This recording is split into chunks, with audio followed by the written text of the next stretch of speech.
লন্ডনে পরিবারের সাথে ঈদ উদযাপনের পর এপ্রিলের মাঝামাঝি সময় দেশে ফিরতে পারেন বিএনপি চেয়ারপারসন বেগম খালেদা জিয়া। এদিকে তারেক রহমান দেশে আসতে কোনো বাধা না থাকলেও তার দেশে প্রত্যাবর্তনে আরও 2 মাসেরও বেশি সময় লাগতে পারে বলে জানিয়েছেন চেয়ারপারসনের উপদেষ্টা ও যুক্তরাজ্য বিএনপির সভাপতি এম এ মালিক।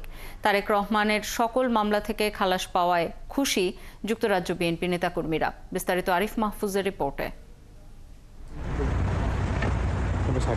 পতিত শেখ হাসিনা সরকারের শাসনামলে কয়েক ডজন মিথ্যা মামলার আসামি হন বিএনপির ভারপ্রাপ্ত চেয়ারম্যান তারেক রহমান। মিথ্যা মামলার বোঝা মাথায় নিয়েই প্রায় 1.5 যুগ ধরে লন্ডনে নির্বাসিত সময় কাটাচ্ছেন তিনি।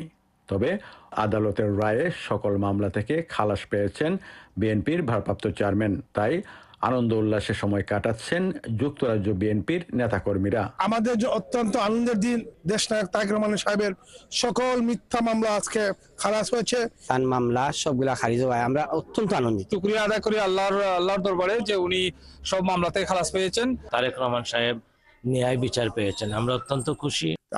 আমরা খুব আনন্দিত, লড়াই করেও আমরা ন্যায় বিচার পেয়েছি।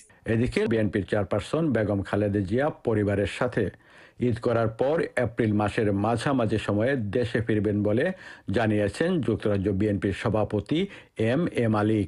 আমরা আশা করছি যে ম্যাডাম ঈদের পরে এপ্রিলের মিডিলে বা তার 1-2 দিন পরে ওনার যাওয়ার সম্ভাবনা বেশিরভাগ রয়েছে, এটা আমরা বিশ্বাস করি। দলের চেয়ারপারসন এপ্রিল মাসে দেশে ফিরলেও ভারপ্রাপ্ত চেয়ারম্যান দেশে ফিরতে সময় লাগবে আরও 2 মাস অথবা তার চেয়েও কিছু বেশি সময় বলে জানিয়েছেন যুক্তরাজ্য বিএনপির সভাপতি। ম্যাডাম যাওয়ার পরেই কিছুদিন পরে ভারপ্রাপ্ত চেয়ারম্যান সাহেব তারেক রহমান উনি বাংলাদেশে যাবে। তো সব মিলাইয়া কিন্তু বাংলাদেশে হয়তো 2-1 মাস দেরিও হইতে পারে। তারেক রহমানের দেশে প্রত্যাবর্তনের সময় নির্ধারিত না হলেও খুব শীঘ্রই তিনি দেশে ফিরবেন এমনই ইঙ্গিত দিলেন দলের নেতাকর্মীরা।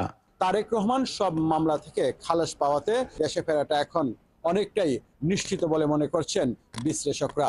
আরিফ মাহফুজ, 71, লন্ডন।